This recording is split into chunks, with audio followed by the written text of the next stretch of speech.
네, 지금부터는 어제 있었던 영장실질심사 법정안 이야기 해보겠습니다. 그동안 윤 대통령은 더불어민주당의 줄탄핵, 예산 삭감으로 인한 국정마비, 그리고 중앙선거관리위원회 부정선거 의혹을 비상계엄의 배경으로 주장했었는데요. 앞선 대국민 담화 다시 한번 들어보겠습니다. 선거를 관리하는 전산 시스템이 이렇게 엉터리인데 어떻게 국민들이 선거 결과를 신뢰할 수 있겠습니까? 계엄령을 발동하되 그 목적은 국민들에게 거대 야당의 반국가적 패악을 알려 이를 멈추도록 경고하는 것이었습니다. 네, 어제 윤석열 대통령은 체포 이후 법원 절차에 직접 참여해서 적극적으로 의견을 진술했습니다. 이번이 처음이었는데요, 구 부장님. 네. 거의 40분 동안 본인의 입장을 말했다고 하는데 네. 어떤 발언이 나왔나요? 네. 지금 뭐 40분이기 때문에 여러 얘기를 한 것으로 보입니다. 그런데 이 윤석열 대통령은 12상 비상계엄을 왜 선포를 했는지에 대한 얘기를 지난달 12월 12일 대국민 담화를 통해서 밝힌 바가 있습니다. 크게 그 내용은 두 가지였는데요. 첫 번째는 중앙선거관리위원회를 둘러싸고 있는 이 부정선거 의혹에 대해서 이 바로잡을 수 있는 방법이 없었다. 그래서 비상계엄이라는 비상한 수단을 썼다라는 것이 첫 번째였고요. 두 번째는 이 야당에게 좀 이 책임을 돌린 측면이 있습니다. 이 원활한 국정을 하려면 자신이 임명한 장관 또는 감사원장, 그 서울중앙지검장 이런 사람들이 함께 일을 할 수가 있어야 되는데 이 29번에 달하는 이 탄핵이 이어지면서 함께 일할 수 있는 조건이 안 됐기 때문에 이 문제도 이 비상계엄을 통해서 국민들에게 알리려고 했다. 뭐 이런 얘기를 했습니다.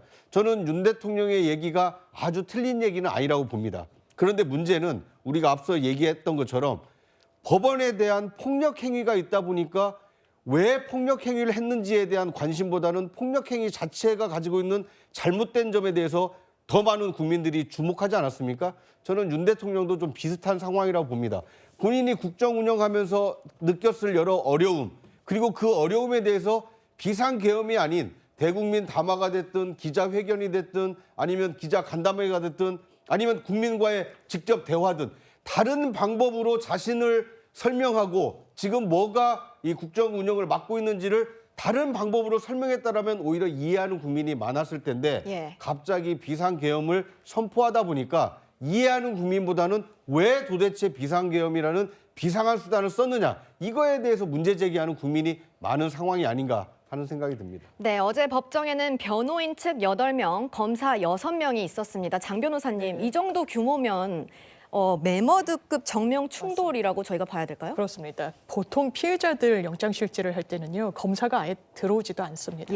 그리고 대단히 일단 피해자 일방의 의견과 견해를 좀 판사가 청취하고 한 10분, 15분 정도면 완료가 되는데 지금은 이거는 대한민국의 어떤 그 국기와도 밀접하게 관련돼 있는 그런 사건이다 보니까 굉장히 이 영장실질 단계에서 양측, 그러니까 공수처 검사 측과 이 윤석열 대통령의 변호인 측에 이른바 격돌이 있었던 것으로 보입니다. 그리고 모든 형사사건이 마찬가지지만 이 당사자, 피해자 본인보다 이 사실관계를 잘 아는 사람은 없습니다. 때문에 윤석열 대통령도 아마 나가는 게 유리할지 여러 이제 헤아림이 있었겠지만 결국에는 본인이 왜 계엄에 이르게 됐는지 그 상황 판단은 어떻게 이루어졌는지에 대해서는 본인의 육성으로 재판부를 설득하는 게 가장 구속의 갈림길에 있을 때 효율적일 것이다라는 판단을 내렸었던 것으로 보이는데 결과적으로 법원을 설득하는 데는 실패한 것으로 보입니다. 예, 정 변호사님 말씀대로 윤 대통령 측에서는 고민이 많았던 걸로 보입니다. 원래는 구속영장 심사에 불출석하겠다라고 이야기하기도 했습니다.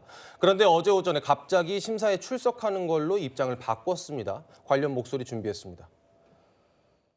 내란죄의 프레임으로 수사한다는 자체를 도저히 받아들일 수 없습니다. 그러한 부분을 판사에게 분명하게 입장을 밝히기 위해서 오신 거고요. 군 동수권자의 지시를 따른 것인 군 장성들, 경찰청장을 이렇게 구속하는 이 잘못되고 부당한 수사에 대해서 분명하게 입장을 밝히기 위해서 출석하시기로 한 것 같습니다. 부장부장님, 네. 이렇게 구속영장이 발부가 되면서 이제 검찰이 공수처에서 수사를 넘겨받아서 기소를 하게 되면 네. 그 기소는 중앙지검이 할 텐데 네. 이 중앙지검이라는 공간은 사실 윤석열 대통령으로서는 검사 시절에 전성기를 구가한 곳 아닙니까? 그렇습니다. 지금의 윤석열 대통령을 있게 만든 하나의 사건을 따지자면 과거 국정원 댓글 사건 때 국정감사장에 나와서 저는 사람에 충성하지 않습니다. 이 법치주의를 존중한다라는 얘기를 그렇게 해서 많은 국민들에게 울림을 주지 않았습니까? 예. 그 얘기 이후에 검사로서는 좌천이 됐습니다만 박근혜 대통령 탄핵 이후에 집권한 문재인 대통령이 서울중앙지검장으로 발탁을 한 겁니다. 예.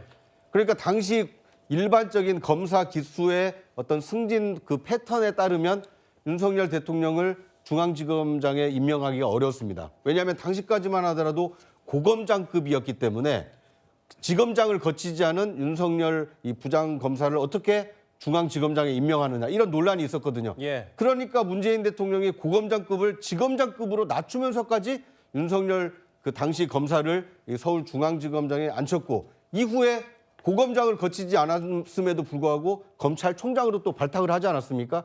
그런 일련의 과정을 보면 서울중앙지검장을 했을 때 윤석열 대통령이 당시 문재인 정권이 추진했던 이른바 적폐청산 수사에 상당히 앞장을 섰었거든요. 예. 그래서 박근혜 전 대통령뿐만 아니라 이명박 전 대통령에 대한 이 구속 수사를 했던 곳이 서울중앙지검인데 아이러니하게도 8년 만에 다시 자신이 중앙지검장으로 수사했던 그곳에서 이 피의자로 이 조사를 받게 되는 굉장히 좀 안타까운 상황이 전개가 되고 있습니다. 예.